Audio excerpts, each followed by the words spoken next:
Assalamualaikum warahmatullahi wabarakatuh.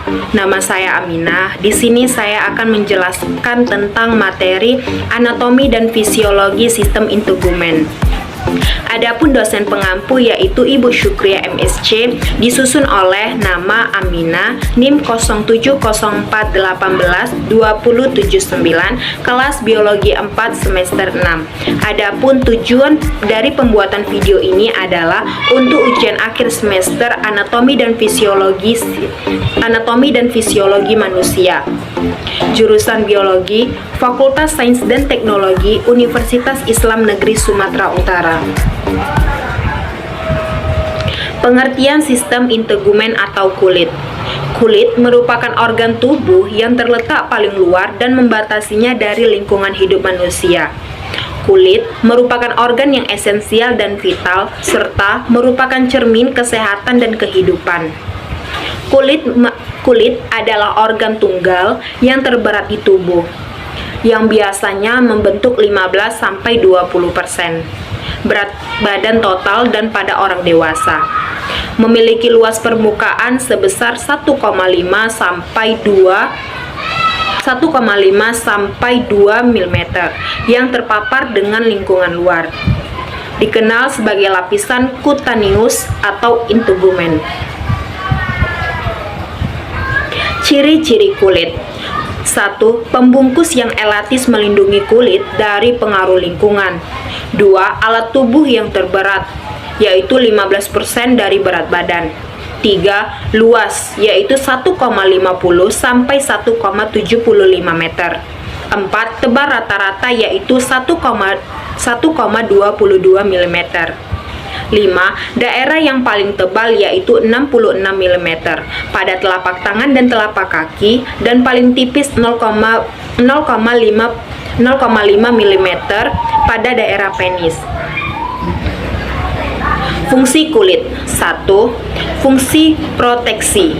Kulit menjaga bagian dalam tubuh terhadap gangguan fisik atau mekanis.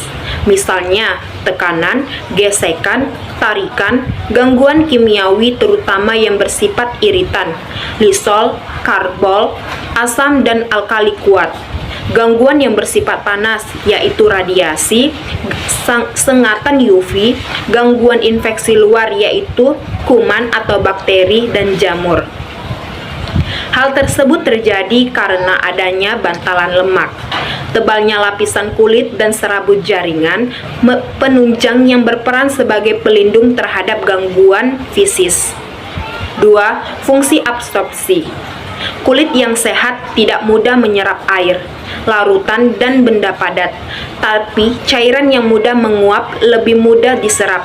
Permeabilitas kulit terhadap O2, CO2, dan uap air memungkinkan kulit mengambil bagian pada fungsi respirasi. 3. Fungsi ekskresi. Kelenjar kulit mengeluarkan zat-zat yang tidak berguna lagi atau sisa metabolisme dalam tubuh, yaitu NaCl, urea, dan amonia.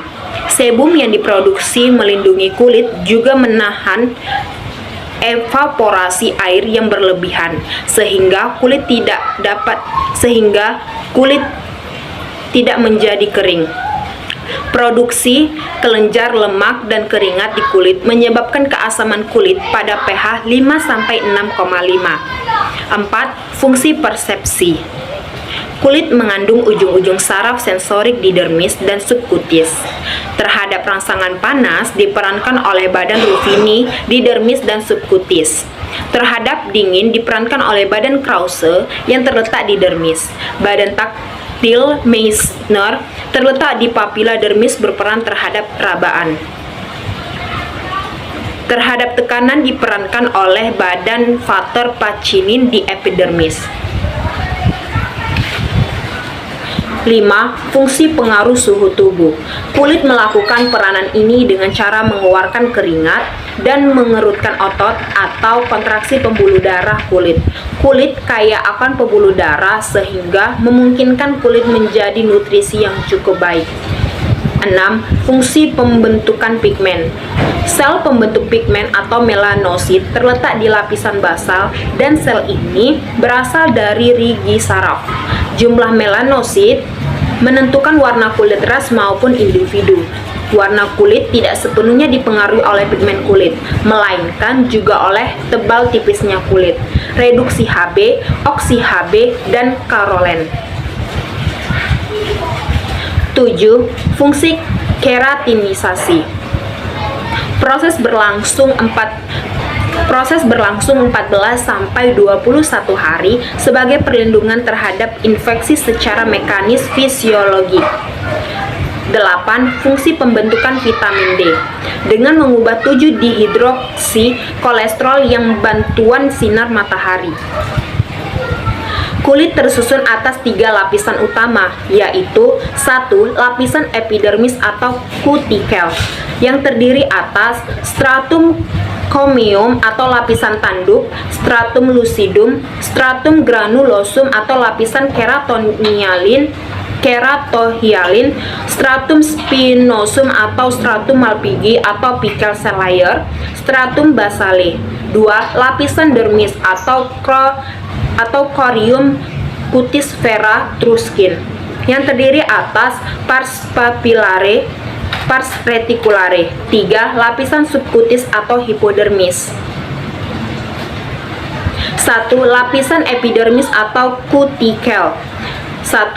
Stratum corneum atau lapisan tanduk yang memiliki ciri-ciri sebagai berikut. 1. Lapisan kulit yang paling luar. 2. Terdiri atas beberapa lapis sel-sel gepeng yang mati. 3. Tidak berinti. 4. Protoplasmanya tidak berubah menjadi keratin atau zat induk. 5. Terdiri dari 15-30 lapisan sel keratin. 2. Stratum lucidum yang memiliki ciri-ciri sebagai berikut. Terdapat langsung di bawah lapisan corneum. 2. Lapisan sel terang. 3. Lapisan sel gepeng tanpa inti. 4. Protoplasma yang berubah menjadi protein atau elerdin. 5. Hanya ada pada kulit yang tebal, tampak lebih jelas di telapak kaki dan tangan. 3. Stratum granulosum atau lapisan keratohyalin yang memiliki ciri-ciri sebagai berikut. 1. Terdiri dari 2-3 lapisan sel gepeng. 2. Graini atau lapisan bulir padi. 3. Sitoplasma berbutir kasar atau keratohyalin, terdapat inti di antaranya. 4. Juga tampak jelas di telapak tangan dan kaki. 4. Stratum spinosum atau stratum malpighi atau apical cell layer yang memiliki ciri-ciri sebagai berikut. Terdiri dari 5-8 lapisan. 2. Lapisan yang paling tebal atau 0,2 mm. 3. Sel berbentuk poligonal yang besarnya berbeda-beda karena adanya proses mitosis. 4. Terdapat sel Langerhans. 5. Lapisan ini memproduksi keratin. 6. Keratin merupakan protein yang tidak larut air menjaga kelembapan kulit. 5. Stratum basale yang memiliki ciri-ciri sebagai berikut. 1. Lapisan epidermis yang paling dalam berkontak dengan dermis. 2. Terdiri atas sel-sel berbentuk kubus atau kolumnar. 3. Terdiri dari sel pembentuk melanin yang mengandung pigmen. 4. Sel-sel basal mengadakan mitosis dan berfungsi reproduksi. 2. Lapisan dermis atau corium cutis vera truskin yang terdiri atas 1. Pars papillare, yaitu bagian yang menonjol ke epidermis berisi ujung serabut saraf dan pembuluh darah. 2. Pars reticulare, yaitu banyak mengandung jaringan ikat, folikel rambut, pembuluh darah, saraf, kolagen. 3. Lapisan subkutis atau hipodermis, yaitu merupakan kelanjutan dermis, terdiri atas jaringan ikat longgar berisi sel-sel lemak di dalamnya. Lapisan sel-sel lemak disebut paniculus adiposa yang berfungsi sebagai cadangan makanan. Dalam lapisan ini terdapat ujung-ujung saraf tepi, pembuluh darah, dan getah bening. Kemudian, tebal tipisnya jaringan lemak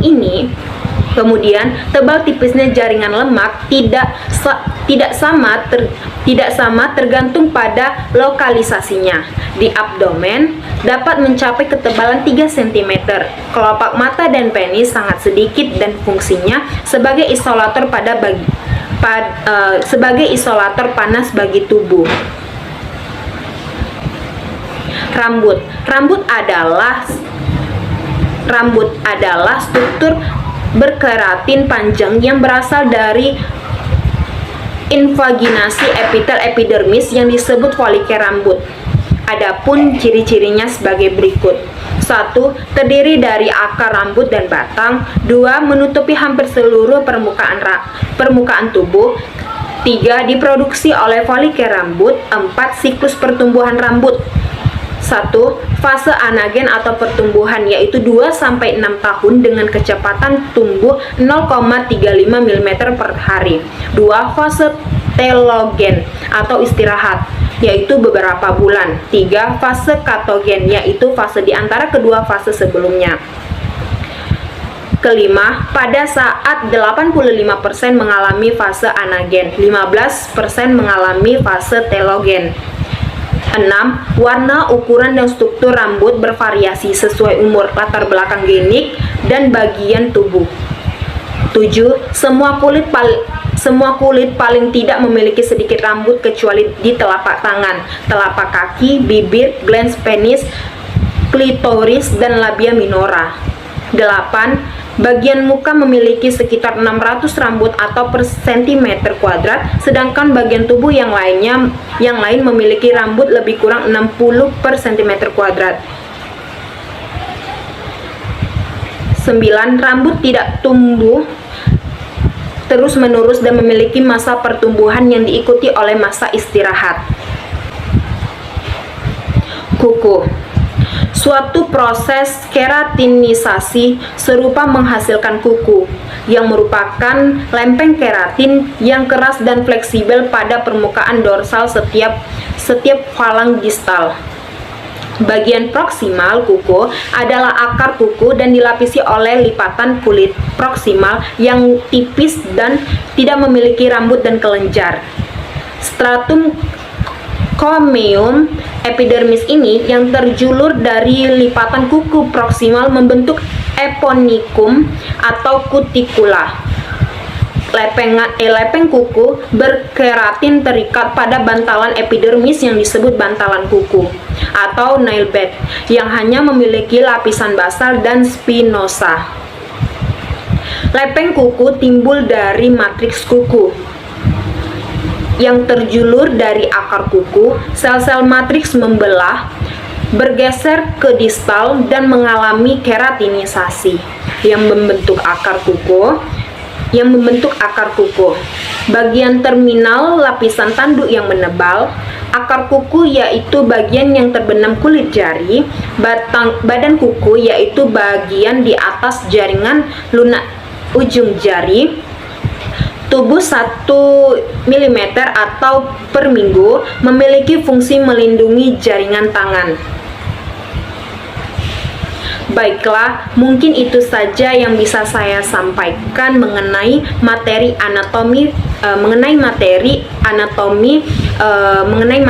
anatomi dan fisiologi sistem integumen. Lebih dan kurangnya saya mohon maaf. Wabillahi taufiq wal hidayah. Wassalamualaikum warahmatullahi wabarakatuh. Terima kasih.